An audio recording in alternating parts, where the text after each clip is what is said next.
boys and girls. Today's story is How the Camel Got His Hump. This is by Rudyard Kipling. I've done another video of a Rudyard Kipling story, The Elephant's Child. So if you liked that one, you might like this story as well. He did a series of how something got its something.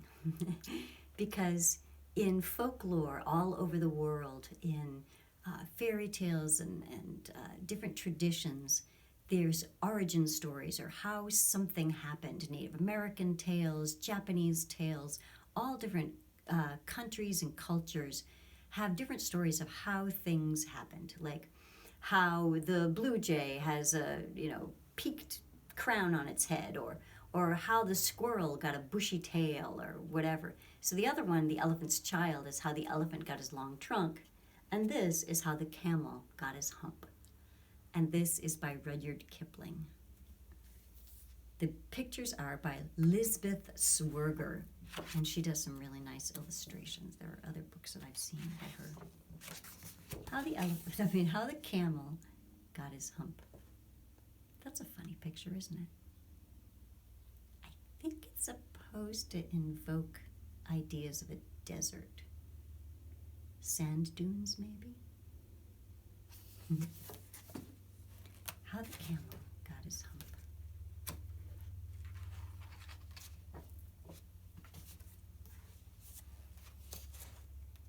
Rudyard Kipling and Lisbeth Swerger.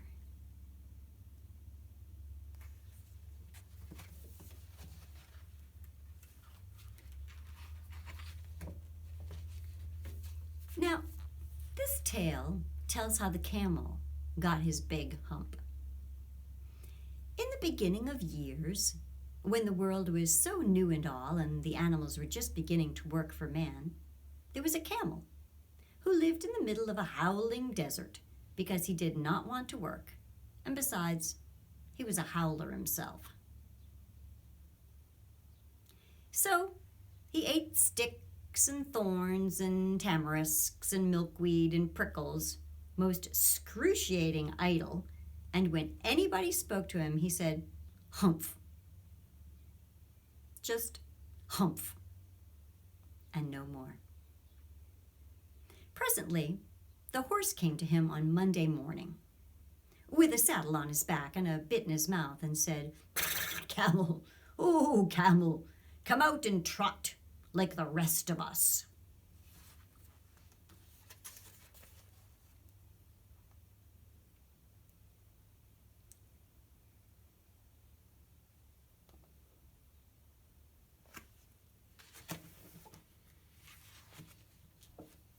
"Humph," said the camel.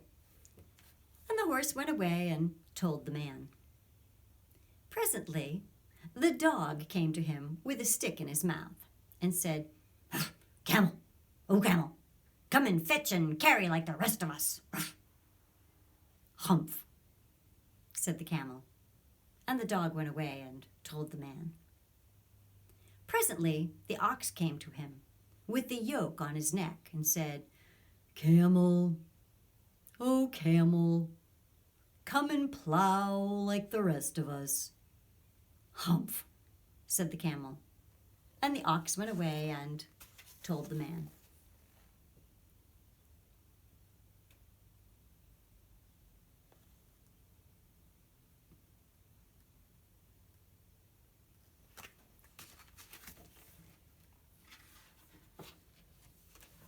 At the end of the day, the man called the horse and the dog and the ox together and said, 303, I'm very sorry for you. With the world so new and all, but that hump thing in the desert can't work. Or he would have been here by now, so I'm going to leave him alone, and you must work double time to make up for it." That made the three very angry, with the world so new and all, and they held a palaver, and an indaba, and a panchayat, and a powwow on the edge of the desert, and the camel came chewing milkweed, most excruciating idle, and laughed at them. Then he said, "Humph," and went away again.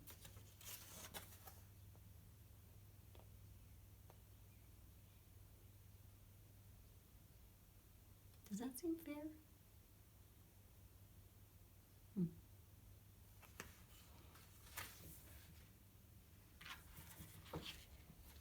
Presently, there came along the Jinn in charge of all deserts, rolling in a cloud of dust. Jinns always travel that way because it is magic. And he stopped to palaver and powwow with the three. Jinn of all deserts, said the horse, is it right for anyone to be idle with the world so new and all? Certainly not, said the Jinn. Well, said the horse, there's a thing in the middle of your howling desert, and he's a howler himself, with a long neck and long legs, and he hasn't done a stroke of work since Monday morning. He won't trot. Phew, said the Jinn, whistling. That's my camel. For all the gold in Arabia, what does he say about it? He says, Hump, said the dog, and he won't fetch and carry. Does he say anything else? Only Hump, and he won't plow, said the ox. Very good, said the Jinn. I'll hump him if you will kindly wait a minute.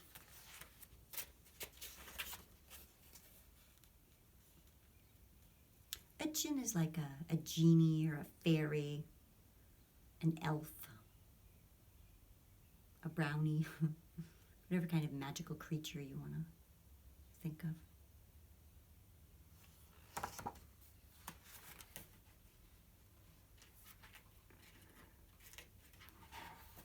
The Jinn rolled himself up in his dust cloak and took a bearing across the desert and found the camel most excruciatingly idle, looking at his own reflection in a pool of water. My long and bubbling friend, said the Jinn, what's this I hear of your doing no work with the world so new and all? Hump, said the camel. The Jinn sat down with his chin in his hand and began to think a great magic while the camel looked at his own reflection in the pool of water.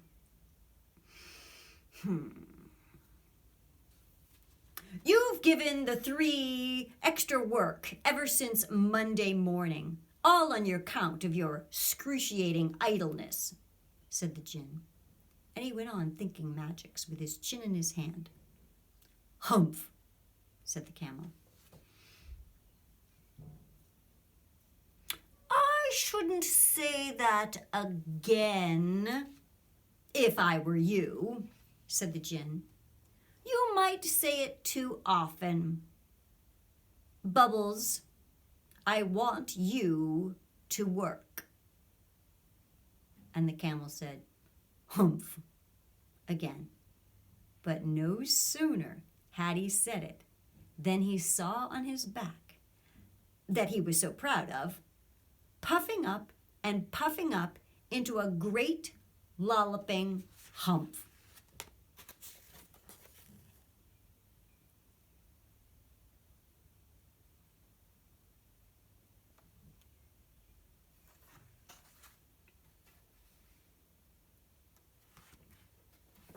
This is the picture of the Jinn making the beginnings of the magic that brought the hump to the camel. First, he drew a line in the air with his finger, and it became solid.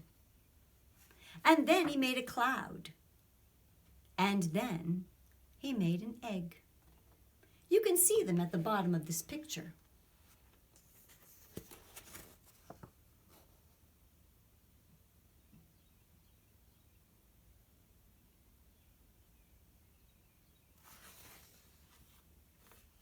And then there was a magic pumpkin that turned into a big white flame. Then the Jinn took his magic fan and fanned the flame till the flame turned into a magic by itself. It was a good magic, and and a very kind magic, really. Though it had to give the camel a hump because the camel was lazy. The djinn in charge of all deserts was one of the nicest djinns, so he would never do anything really unkind. So there's the arc he drew with his finger, the cloud, and the egg shape.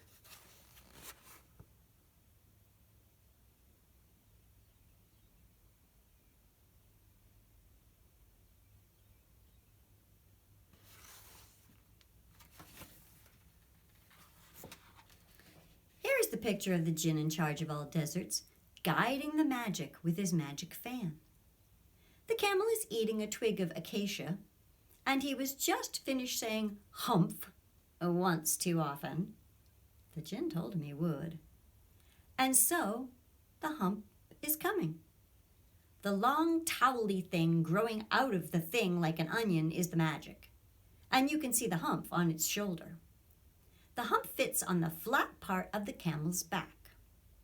The camel is too busy looking at his own beautiful self in the pool of water to know what is going to happen to him.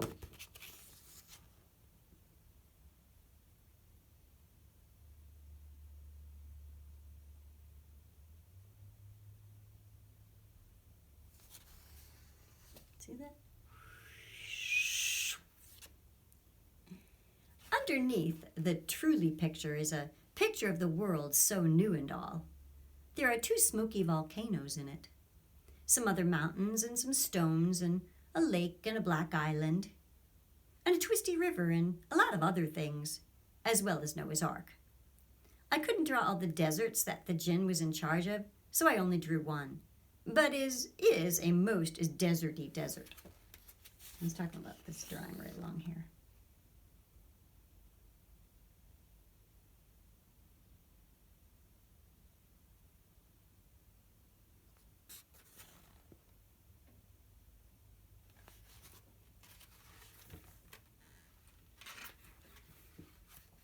"Do you see that?" said the djinn. "It's your very own hump that you brought upon your own very self by not working. Today is Thursday, and you've done no work since Monday, when the work began. Now you are going to work." "How can I?" said the camel, "with this hump on my back?" "That's made a purpose," said the djinn. "All because you missed those 3 days. You will be able to work now for 3 days without eating, because you can live on your hump, and don't you ever say I never did anything for you. Come out of the desert and go to the 3 and behave. Hump yourself." And the camel humped himself, hump and all, and went away to join the 3. And from that day to this, the camel always wears a hump. We call it a hump now, not to hurt his feelings. But he has never yet caught up with the 3 days that he missed at the beginning of the world, and he has never yet learned how to behave.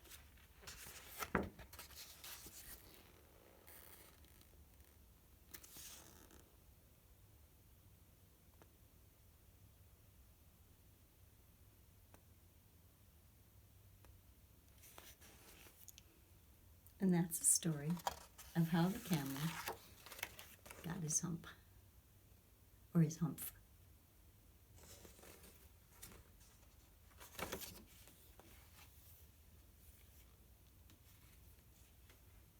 There are other stories by Rudyard Kipling, and if you're curious, you can look them up on the internet and find many of his stories. But whatever you do today, have fun.